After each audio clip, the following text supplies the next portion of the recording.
guys, nandito na naman po tayo ngayon sa elevator control room at magre-reset po tayo ngayon ng ating elevator. So ito guys, ito yung control panel ng ating elevator.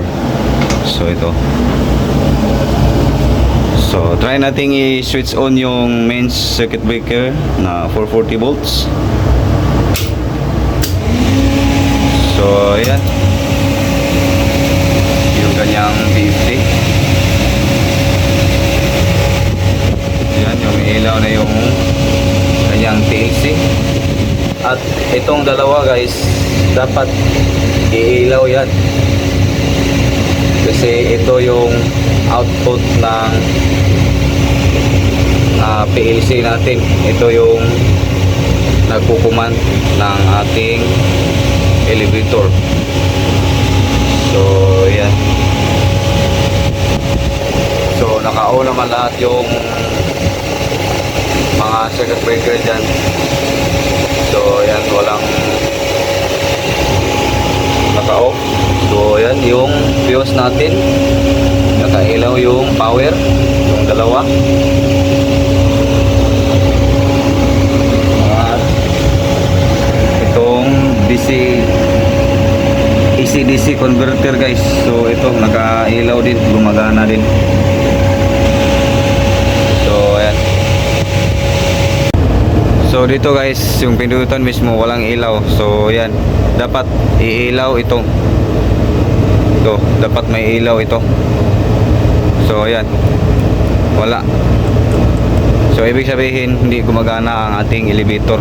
So ayan. So i-reset natin ito guys.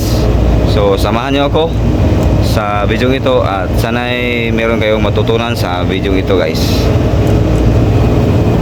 So dito guys, buksan natin yung kanyang hole key.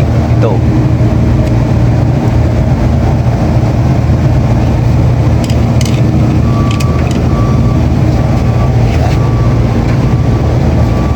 At pasok yung flat screw.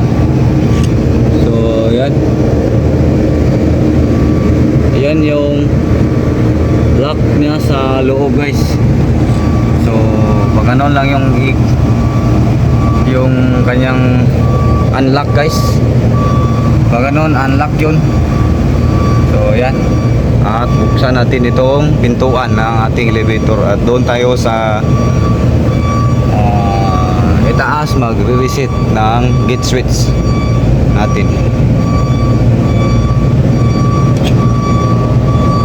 So ito guys, ito yung i-reset natin na gate switch dito sa gitna. Ito yon guys. Ito yung gate switch natin. So yan, i-focus mo lang ganun. So yan, na-reset na yun guys. So punta na tayo sa control room. So ito guys, so yan, umiilaw na yung dalawang module dito guys, yung QY68A at QY42P. So ayan, umiilaw na. So ibig sabihin gumagana na ating elevator guys. So ayan. So guys, i-reset nyo rin ito guys, yung reset for emergency exit. So ni-reset ko ito ngayon guys. So yan, gumagana na ang ating elevator guys. So ibig sabihin successful ang ating pag troubleshoot guys, yung gate switch at saka dito guys, reset for emergency exit. So mahalaga po ito guys kapag hindi gumagana ang elevator natin. So i-reset natin ito para babalik siya sa normal. Yan, may ilaw na yung kanyang control module. So tignan natin sa loob ng elevator guys. Yun guys, umiilaw na yung kanyang first floor na indicator light. So yan, at yun,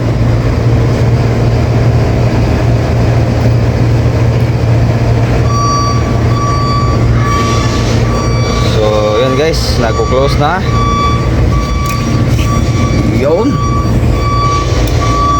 successful ang ating ginagawa guys ng pag-reset ng elevator. So ganun lang pag-reset guys, ganun lang kadali pag-reset.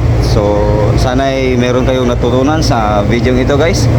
At huwag kalimutang mag-like, share, subscribe to my YouTube channel guys for more videos. Maraming salamat po.